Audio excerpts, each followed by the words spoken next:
Le chef de l'État a dit clairement, si aujourd'hui la mise en branle du changement ou de la révision constitutionnelle est faite, il ne va pas rallonger le mandat présidentiel. Mais ça serait au moins une garantie pour vous qui aspirez un jour diriger ce pays de Lumumba. J'ai retenu de M. Antoine Félix Tshilombo, c'est un frère, 3 choses depuis qu'il est au pouvoir. La démagogie, les mensonges et la manipulation. C'est un fin manipulateur, un fin démagogue et un menteur patenté. Tout ce qu'il a promis, il n'a pas honte de vous dire une chose à 7h30 et de changer, vous dire autre chose à 12h30 et au plus tard 18h, il change aussi. Il a promis de frapper le Rwanda à la moindre escarmouche et qu'il en avait les moyens.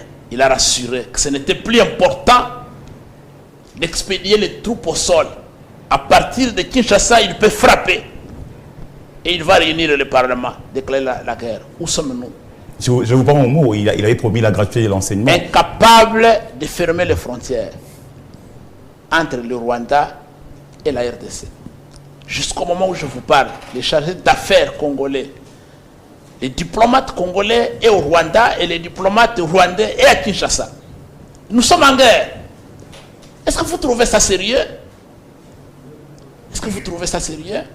Mon cher ami, dites-moi un enfant d'un seul ministre, d'un seul député, un enfant d'un conseil à la présidence ou de Félix lui-même, parce qu'il a encore des enfants à l'âge de la scolarité, qui étudient dans les écoles de gratuité à Kinshasa. Leurs enfants sont dans les écoles belges, instituts français, ceci et cela, des étrangers.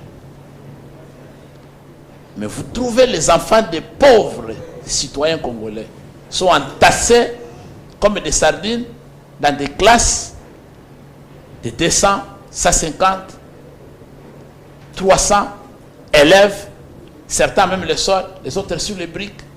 Et vous pensez que c'est sérieux? Non. Et pourquoi il y a des grèves partout?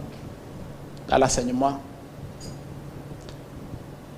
dans le système de santé, les médecins, nous allons y arriver. Les médecins. Nous allons y arriver, mais voilà, c'est pour vous dire quoi? C'est pour vous dire que nous devons avoir pitié de nos frères qui souffrent. Les militaires, les policiers, nous qui sommes en contact en tant que politiques avec nos frères, nos sœurs qui sont dans l'armée, ils souffrent. Les conditions dans lesquelles ils sont au front, c'est déplorable. Mais pendant ce temps-là, vous prenez l'argent des contribuables congolais, vous sillonnez la République, faire des meetings pour changer la Constitution, convaincre la population. Comment vous ne pouvez pas d'abord faire ça pour défendre l'intégrité de notre territoire? Pourquoi vous ne pouvez pas prendre des millions d'argent qui sont en train d'être dépensés pour le changement de la Constitution, consacrés à la défense de la République? C'est ça mon problème. Ça me fait très mal au cœur. Et quand je vois les témoignages des militaires au front, ce qui s'est dit, quand je vois les conditions dans lesquelles les policiers militaires sont logés dans les centres-villes ici, à voir même leur habillement, les tenues qu'ils portent, les souliers qu'ils ont, les bottes qu'ils ont, vous ne pouvez pas vous imaginer que quelqu'un peut aujourd'hui aller jusqu'à la folie d'organiser un référendum, parce que le référendum, c'est une élection. La première que Kadima a organisée nous a coûté 1,3 milliard de dollars américains. Donc vous avez été battu à plate couture. Nous sommes prêts de continuer à organiser des simulacres d'élections.